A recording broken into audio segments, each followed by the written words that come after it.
Hi sweet moms and dads, it's Didi here, and in this video we are going to talk about the invention of the baby food industry and the spoon feeding. Why do I want to talk about that? Well, simply because this is what directed babies feeding practices over the last century, and this is what determined the early introduction of solids to tiny little babies. This video is for those of you who are curious and who want to know more about what is at roots of recent practices and what shapes current beliefs about baby feeding.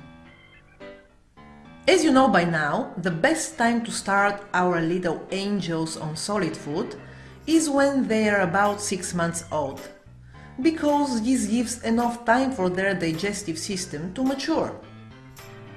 Not so long ago, however, it was absolutely normal practice in the US to start babies on solid food very early, sometimes even before 1 month old, with cereal preparations, strained vegetables, fruit, eggs and meat.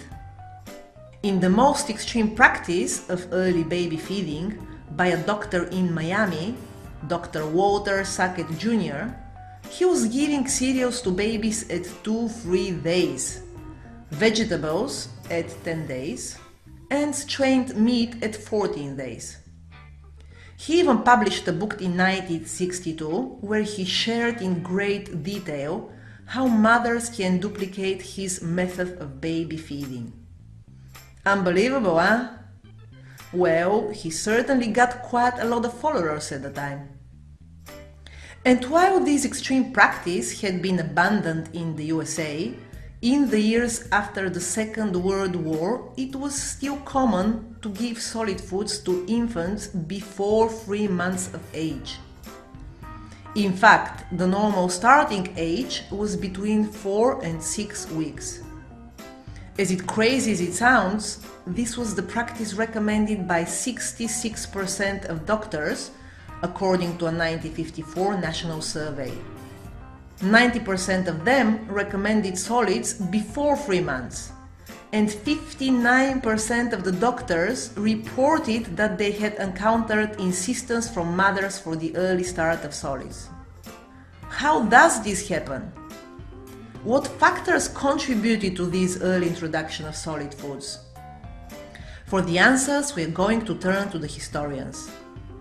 Amy Bentley, a historian and an associate professor at New York University, spent almost 2 decades researching the subject of creation of the baby food and its implication on the way solid food has been given to babies, including the timing of introduction.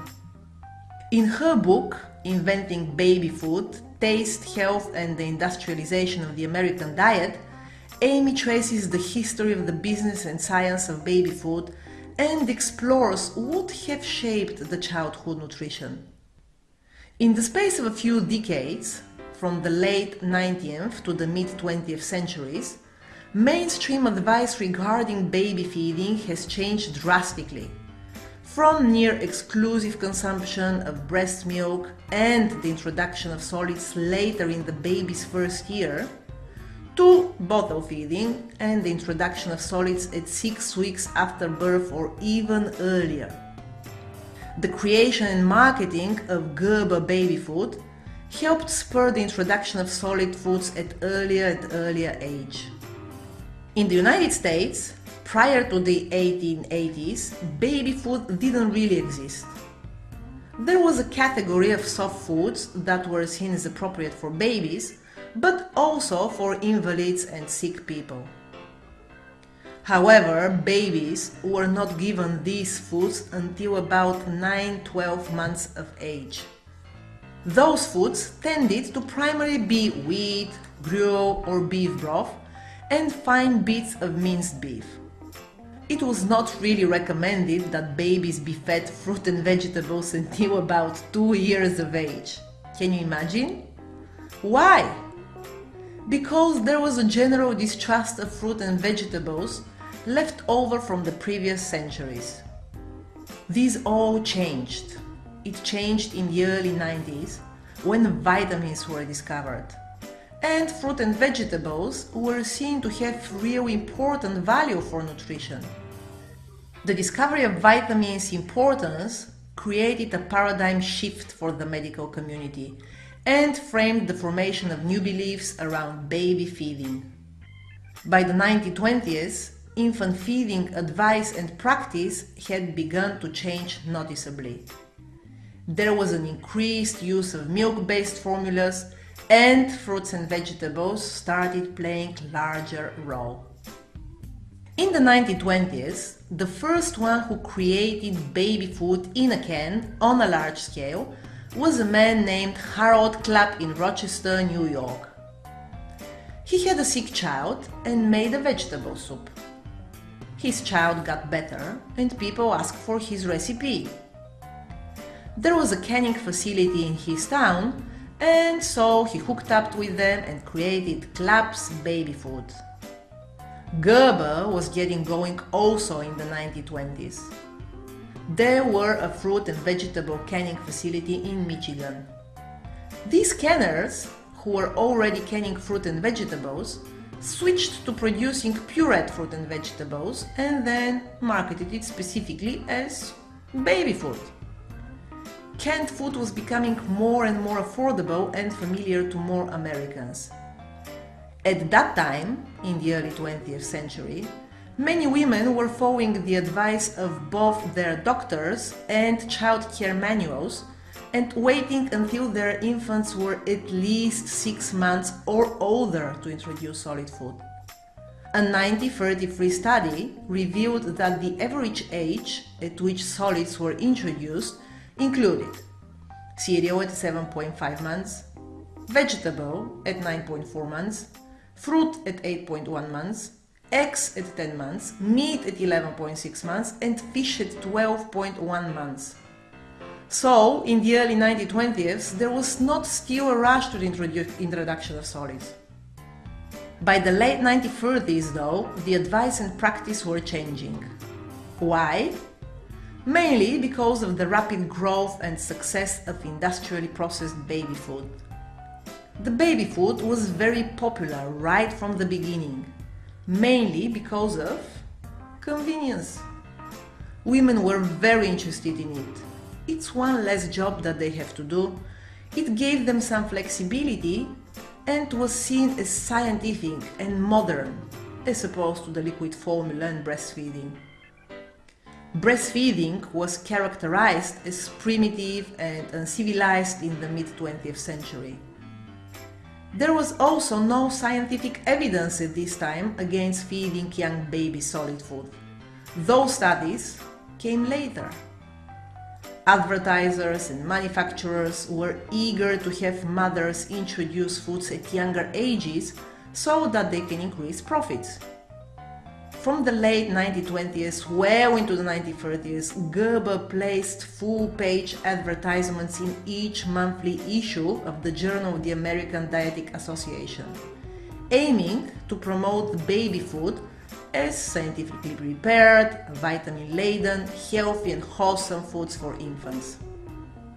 "For baby's sake, stay out of the kitchen," read the headline for the 1933 advertisement.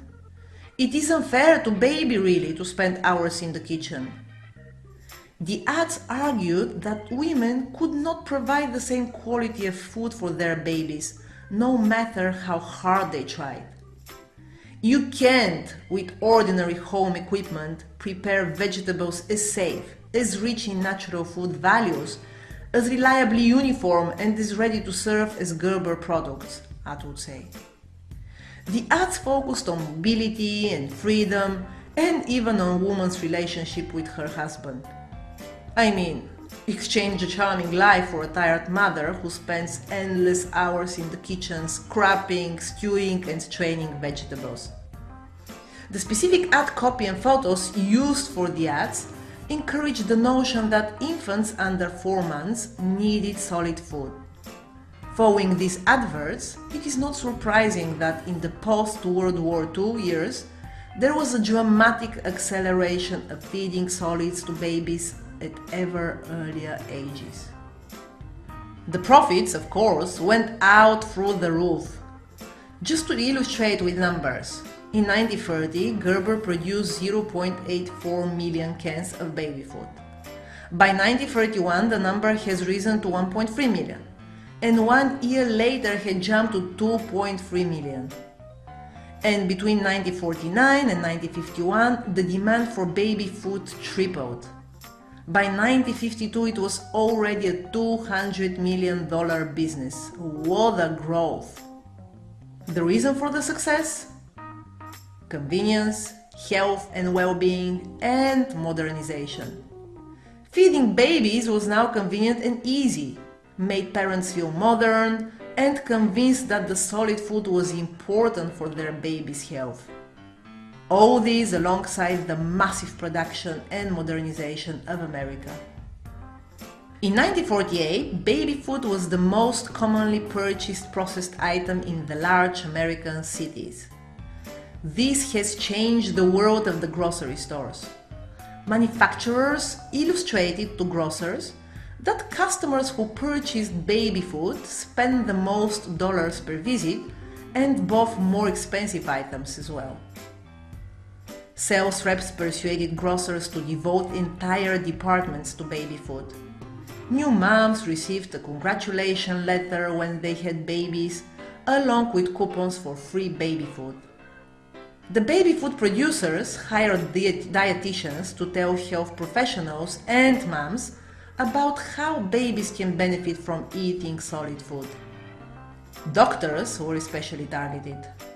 Baby food print advertising reflected or contributed to the now common practice of introducing solids an average of 4 to 6 weeks after birth.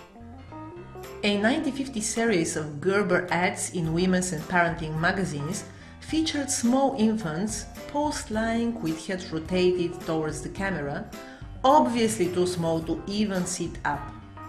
One ad featured a close-up shot of an infant lying stretched out in its mother's arms, being spoon-fed baby food. Ad copy highlighted tiny babies ready to try solids. Spoons, in particular, became important markers. Mothers were taught that an infant is born with hands that itch to hold the spoon. Ads claimed, the introduction to spoon-fed foods is a big event in baby's life. Moms regarded the spoon as a marker of progress and civilization. Advice givers, doctors, mothers, manufacturers all pointed to the civilized nature of an infant's consumption of solids. After all, it was implied, there was something backward, even distasteful about breastfeeding one's infant in mid-20th century America. Exposed breasts and suckling children elicited too much discomfort. Simon Levin observed in his book Philosophy of Infant Feeding in 1963 that proper breastfeeding and care of the baby is essentially a primitive activity, far removed from modern practices. From the end of the World War II era through the 1950s, doctors, parents, nutritionists observed with interest and amazement as the average age of introducing solid foods plummeted. Doctors especially commented on the trend. The early feeding was happening without any real knowledge, understanding, or scientific justification. By the mid-1960s, commercially prepared baby foods were close to being necessities for infants feeding, with approximately 90% of infants being fed branded products. It was no longer necessary to sell the use of commercially prepared baby food, as mothers accepted baby food as part of her routine family food purchases. Only about 5% were fed homemade baby food due to tradition. In the same period though, 1960s, mid-70s, doctors and researchers began to test the assumptions they readily accepted about the early introduction of solids. They tested the ages at which foods were being introduced. They tested what was in the foods that the babies were eating. In the 70s, there was the rise of the consumer movement, in which the famous attorney Ralph Nader and others were pressing the government to regulate companies for health and safety reasons. Medical reports indicated the possible dangers of too much salt and sugar in Americans' diets, and when combined with fears of chemical additives such as monosodium glutamate and sodium nitrate, raised the question of why these substances were included in baby food products at all. The baby food industry had taken a slow but steady beating. The nutrition and food safety of baby food was systematically evaluated for the first time. Government began to take a critical stance toward the baby food makers. This debate on the safety of baby food, combined with research, contributed to serious evaluation of when to introduce solid foods. Also, the push for eating early was regarded as a calculated effort by the baby food industry to increase and maintain sales, especially as the baby boom receded. The resulting skeptical assessment caused the shift towards later infant first feeding, from 4 to 6 weeks in the 1950s and early 60s to around 3 months by the early 70s. But as even 3 months was not widely agreed upon nor practiced, confusion still reigned over the proper time to start feeding an infant solid food. Gradually, following studies relating obesity later in life to early feeding, the experts concluded that starting around 5 months is okay and better than 3 to 4 months. In the 1980s, more studies appeared showing no nutritional advantage and possible harm to feeding early. Early was now defined before 6 months of age. Throughout the 1980s and 1990s, the baby food companies were accused of making false statements and passing colored sugar as fruit juice, as well as still adding too much salt. In 1996, Gerber eliminated sugar, salt and modified starch from most of its products, but not all. Fast forward to the early 2010s, baby food is a multi-billion-dollar-a-year business, with ever-coming new additions to the traditional jar: pouches, organic cereals, gluten-free alternatives. As to the introduction to solids, the current recommendation is to start when babies are 6 months old. As you could see from these stories with moms and dads, the transition from late to early introduction of solids and from breastfeeding to bottle feeding were the product of various factors in the late 19th and early 20th centuries, among which the industrialization, mass production, advertising, changing consumption patterns, the discovery of the vitamins. Baby food emerged as the quintessential industrial product, a convenience food created by manufacturers and advertisers that grew in popularity and caused the earlier and early introduction of solids. The iconic image of plump, cute baby fed with spoon from a jar is deeply engraved in our mind. The spoon feeding of puree has been designed for premature early feeding of babies. And until recently, we did not even know that there was an alternative to the passive spoon feeding: to simply allow our 6 months old babies to self-feed themselves real, awesome, wholesome food. Following the baby-led weaning approach.